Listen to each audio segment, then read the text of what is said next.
What's up guys, Richard here, welcome back to my channel.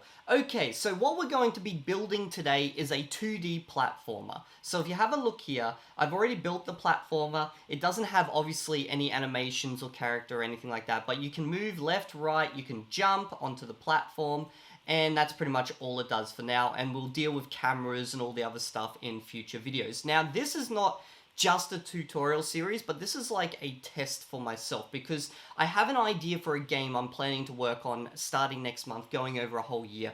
And I'm going to use this series to both build the game and also show you guys how I'm doing it. So I don't know where this is going to go because I may just trash this entire thing in a few weeks and go, you know what, I don't want a 3D platformer. So I'm just going to let this go naturally wherever it goes, and you guys, you're just along for the ride with me. Okay, so this is what we're going to build today. This little guy, he's going to move around and just jump. It's actually quite simple. So let's open up a new project. Okay, so first up, just select the basic scene, and I'm just going to call this tutorial series, and then I'm just going to create that. You guys can put it wherever you want, and open that bad boy up. Okay, so now that we're actually in the scene, the first thing we need to do is actually start setting this up. So I'm just going to grab this camera, and I'm going to remove this free camera script here because I'm not going to use that. Next thing I'm going to do is I'm just going to set all these rotations to 0, and I'm going to push this camera back over there somewhere, and if you look down the bottom right hand corner you can see what that camera is seeing, and if I press play, yeah, that looks good. Maybe just lift it up a little bit like that. Okay, so now we're just going to quickly set our actual scene for this, I guess, platform. So first up, I'm going to grab, well, I'm not going to grab that entire thing. I'm going to expand brushes over on the left-hand side, and I'm going to grab this brush right here. Now I'm going to press 3 to pull this, to grab this scale widget, and then 1 to grab the move widget, and then I'm probably going to press 3 again. Yes, I am, and I'm going to scale, oh, my English is failing me, and then 1 again, and then move it into place. Now, I've got my little box right on top here. This is just going to act like a platform, so just press 1 to grab the move widget, lift it up a little bit, 3 to then scale it, and then scale it down again, and then possibly 1 just to move it up a little bit more. Press play, let's see how this looks. Looks good to me. Okay, so next, what we're going to have to do is we're going to have to set up the actual character.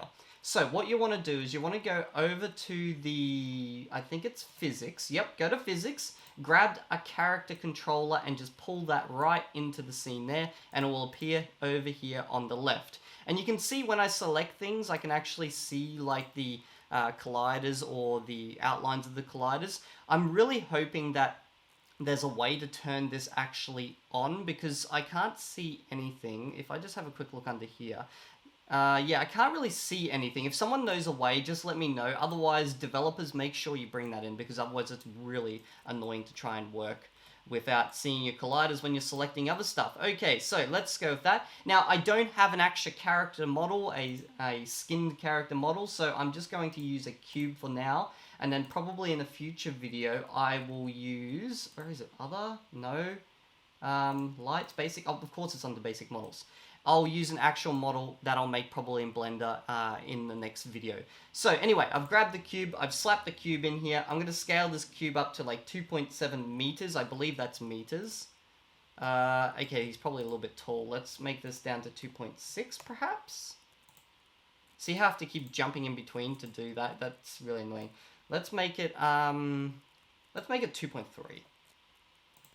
Yeah, that's looking a little bit better. By the way, you'll notice that there's no way to look at from the front and the sides yet. That has actually been already created. It's within the GitHub version of Flax. It just hasn't been pushed out in the newest build. And since I just want to show you guys how to use this with the current build, I'm not going to have that at my disposal. So I might make this box, this cube just a tiny, maybe a tad bit small. Let's make him 2.1.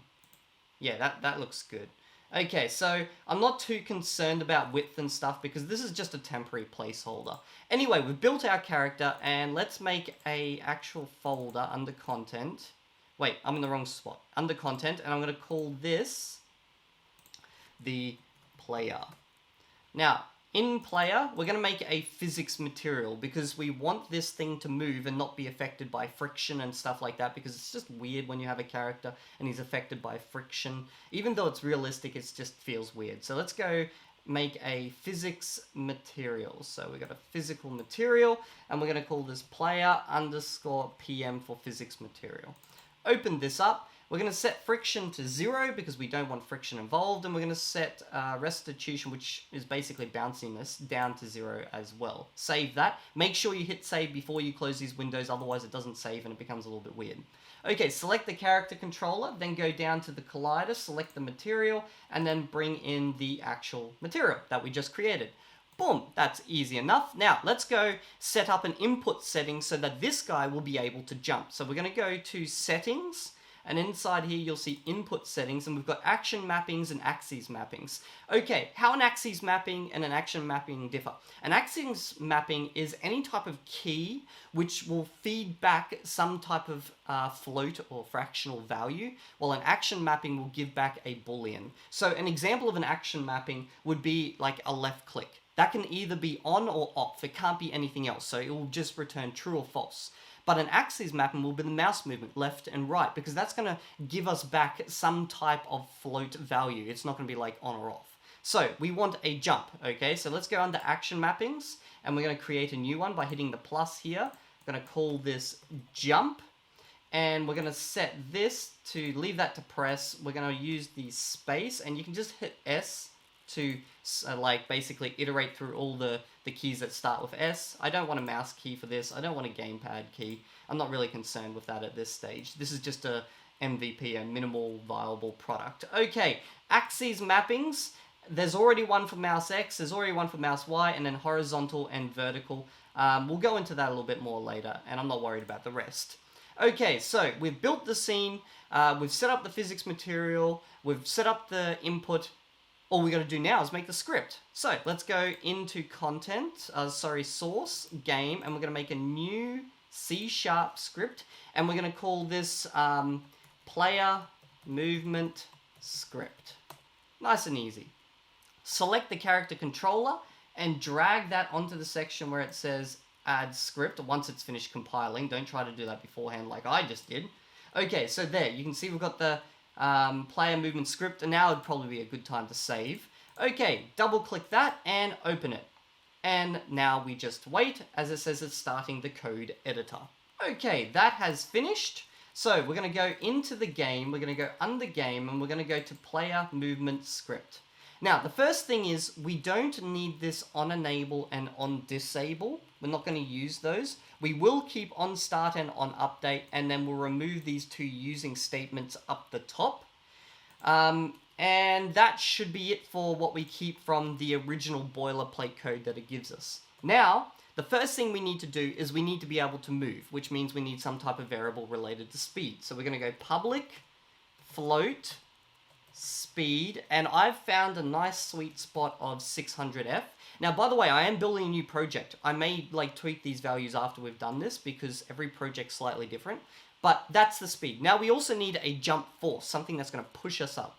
So we're going to go public float jump force, and I'm going to set this to like 1200F. Now, that looks really high. The reason I've set it so high is it's basically related to how we play with time and stuff later. Next, I've got this a weird little variable that's called public float, and I'm going to call this gravity floatiness is equal to 0.05F, and I'll explain that when we actually use it. And then we've got public float rotation speed equal to 10F, and that's basically how fast we rotate. Now we're going to have a couple of private variables that are only used by the script itself. So we're going to float a horizontal move, and I'm going to set this to 0 for the start. That's basically if the key is pressed like A or D to move left or right, that's going to be recorded within that. And then we've got a private float, and then we've got a walk direction. And I'm going to set this standard to 1. And this is basically just going to track, am I facing left, am I facing right? Okay, then obviously we need to know, are we jumping? So is jumping. and I'm going to say false because we're starting in a non-jumping state. Then we need to track also our velocity. The velocity is your direction of movement. For us, we're only really going to deal with, I believe, the x value of the velocity. So we're going to go vector 3 velocity. Okay, and finally, we also need a reference to the actual character controller itself. So we're going to go private character controller and then controller. So this character controller is simply this bad boy right here, a reference to himself. So the first and most easiest thing to do is I'm just going to set up that reference. So we're going to go controller is equal to actor, and the actor is a reference to itself. But we're going to set this as a character controller. What that's going to do is cast it to be a controller. So that means basically this standard thing that's actor, which is a reference to itself, we need it as a character controller so we can access the character controller script. So I'm just casting it to be that. Okay, next thing we're going to need to do is we're going to set up our onUpdate function. So first we're going to go float h input. So this is when you're moving left or right, okay, you've got this thing that's basically saying you're either going this way or you're going that way. And this is what the H input is. So we're going to get this from that input setting. So we're going to input get axes raw, and then we're going to go, this is the, what was it called? Horizontal. Okay, cool. So I'm storing that there rather than directly in the horizontal move, because the horizontal move is going to be the H input plus the speed or times the speed. And I need the H input because I'm actually going to use this also for the walking direction. So it's kind of used for two things. So we're going to go if H input is not equal to 0, then we're going to select the walking direction is equal to the H input. Now, the reason being is because I want the walking direction to always be either left or right, never forwards, which is 0. So I think like right is going to be +1, left is going to be -1. This get axes raw will always provide this axes as either a -1 or a +1 or a 0 value. It's not going to come back as anything else. Okay, so now we're going to set up the actual amount that character is going to move over that time. So we're going to go horizontal move is equal to the H input, and then just times that by the speed. Okay, and that's pretty much it. And then we're going to go is jumping is equal to the input.getAction, and I think I called it just jump, didn't I?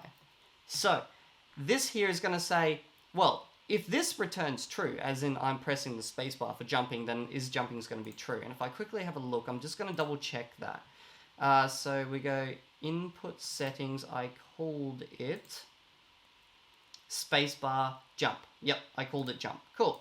Okay, so now we've set up this onUpdate. Now, the onUpdate things are the things that are going to pretty much happen every single frame, so it's going to track this stuff every single frame. Now we want to deal with the things that are only going to happen to physics. So override, void, on, I think it's called fixed update. Yep.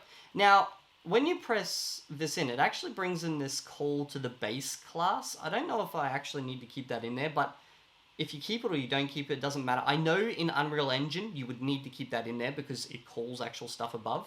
And I'm assuming this does as well, so I'm just going to leave it in there. So first up, what we're going to do is set up the horizontal movement. So horizontal movement, and I'm going to just call this left to right. Okay, so we're going to go velocity.x is equal to the horizontal movement. Cool. That's that set. Then we're going to set up the fake gravity formula. Now, you're probably wondering, what is a fake gravity formula? Well, first up, if you use actual gravity within a game, it looks weird. Like, games don't actually emulate real life. If you look at, say, Mario, for example, when Mario jumps, he actually jumps like 10 times his own height, which is completely unrealistic. So we always use fake versions of things within games. Even though we could build a true to life simulation, it would just be weird, because if we made a character jump in a game, he would literally only be able to jump like slightly higher than his knees, maybe to his waist level, and that would feel so small. But that's what humans could do. Like, that's what we're capable of usually.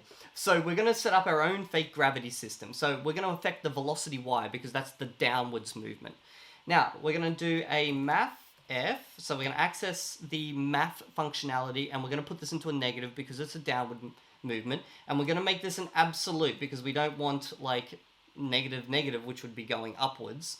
And we're going to access the physics system, and we're going to grab the gravity. So the gravity that's actually set in the game. And we're going to grab its Y because you can actually have gravity pushing towards the wall or towards like that way or this way, because if you've got a game that plays with gravity. And then we're just going to times this by my gravity floatiness. Now what this actually does is it makes him jump and then fall. Jump and then fall. Kind of what we would imagine would happen, but not what really does happen. So this is kind of just a formula that's always existed. Usually people use like 2.5, I think it's in like Unity or other places, but here I found this nice little sweet spot, so I'm going to use that. The values really don't matter, as long as it looks good. Now we're going to set up the jumping. So we're going to go jumping. So we're going to go oh wait, what am I going to go? If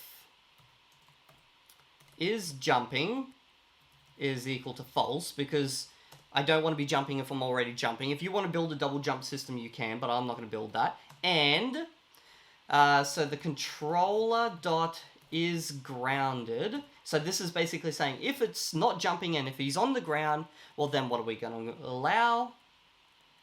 Oh, actually, you know what? I'm going to change this up. I'm going to make it if he is jumping, because up here we're going to go, when you press the jump key, down in physics it's going to go, okay, he is jumping and he's on the ground. That's why we've got the grounded. If he is jumping and he's on the ground, then we're going to affect the velocity dot y plus equal to the jump, no, not plus equal, we're just going to go jump force, because the reason I don't go plus equal is because I don't want it on top of the gravity. I want this to basically be an impulse, and an impulse is like a force that's a one-hit force, does it, and then that's it, as opposed to like another force like a constant acceleration or something like that. So we're just doing it a one-off hit impulse for the jump force on the velocity y, which means we can wipe the gravity for this one frame, and then in the next frame the gravity will kick back in. Okay, so then we're going to go is perform the movement. Okay, so we're going to go controller dot move. Now there's actually one called simple move. We're not going to use simple move because simple move computes gravity within it and we're using our own fake gravity system. So then we're going to go velocity times the time dot delta time. I looked around if there was a time dot fixed time or anything. I couldn't find anything like that, and this seems to work fine. If there is, let me know. Remember, we're all new to Flax right now. Okay, now, rotate towards target. This is probably the most complex part of the entire system, only because there's so many steps I need to put in it. Like, in fact, if I save this, this should function perfectly fine right now. Let's just go press play and see if this works before I implement this whole rotate towards target. Okay. Left, right, jump. Yep. We've got all that, but he's not rotating, and you know this is platform as well. By the way, if my character looks really high up, it's simply because the cube is actually way higher than the controller itself. So if we move that down a bit, so just press 1, drag that all the way down. Oh, and there's also, by the way, you guys might have noticed, there's this thing called contact offset. So you might want to actually drag that down a little bit more. And there you go. So the reason I don't play with the contact offset is because this is actually used to compute collisions, so I'd kind of just leave this alone. And by the way, we've got minimum move distance down here. I'm just going to put this at 0.1. That way, if it's anything slower than that, it just stops moving. That will stop some of the sliding, which you'll see every now and then, especially if you're like right on the edge of things. Okay, so we've got that. Now, all we got to do is put that rotation system into place. So let's go over there. Back over to rotate. Okay, so what we need to do is create a direction vector based on this walk direction. Now remember, 1 is like moving to the right, -1 is moving to the left, I believe so. At least that's what I tested and it worked fine. So we're going to go vector 3, and we're going to go direction vector is equal to a new vector 3, and we're going to pull in that walk direction, and then everything else can just be 0. Because we're not going to play with that, and we'll just normalize it just for safety reasons. That way it doesn't accidentally go out of bounds and completely mess up what we're going to do with quaternions next. Now remember, quaternions are rotations. Well, they're a lot more than that, but within gaming they're basically rotations that don't suffer from gimbal lock. So we're going to go start rotation, and we're going to go start rotation is equal to a quaternion from a rotation matrix, and we're going to grab this actual actor's rotation. So we're converting his rotation, which is in a matrix, into a quaternion, and then we're going to go quaternion dot target rotation is equal to a quaternion again, and then we're going to go look rotation. So we're going to look at, and what are we going to look at? We're going to look at the direction vector, and we're going to go also a vector 3 up for just the up. So this is basically going to go, okay, we're going to create one rotation that's based on where I am, and one rotation based on the direction I want to look. So if I'm facing this way and I want to go that way type of thing. And the up is just so that the quaternion knows which way is the world up. Okay, so next we're going to go is make our new rotation. So we're going to go new rotation is equal to a quaternion, and we're going to do a slurp. Now, difference between a slurp and a slurp follows the circumference of a sphere, while a lerp just kind of cuts through. Lerps are faster, but slurps are cooler. Just remember that. So we're going to start from the start rotation. We're going to go to the target rotation. So we want to start from here, get to here, okay? And then we want to go based on the time dot delta time times the rotation speed, and that will determine how far through this rotation we are on each fixed update. And then we're going to go actor.rotation is equal to, so now we're going to actually set the controller's rotation, after we've calculated all this, to that new rotation that we just calculated. So if I save this, go back over into the project, and wait for it to compile the scripts, press play, boom. We now have everything working as planned. Now, if your one doesn't work as planned, like for example, if you press left and he suddenly flies off into the distance and falls off your map, it might be because your initial scene setup is in a different way. So to just make sure it matches mine, have your camera's axes, which is the blue one, here, facing towards your actual scene in this direction, and that will solve the issues for you. I recommend to the Flax developers, if you're watching this video, maybe put, like, when I hover my mouse over the position, show that this is X, this is Y, this is Z, just so now I can say Z axis, just so I can easily pick that up. Or when I hover over this, maybe have a little Z. And also the same for the rotation, so it'd be like roll your pitch, I believe. And that's pretty much it. So if you guys have liked this video, like it, share it around, sub to the channel. I'll see you all in the next video.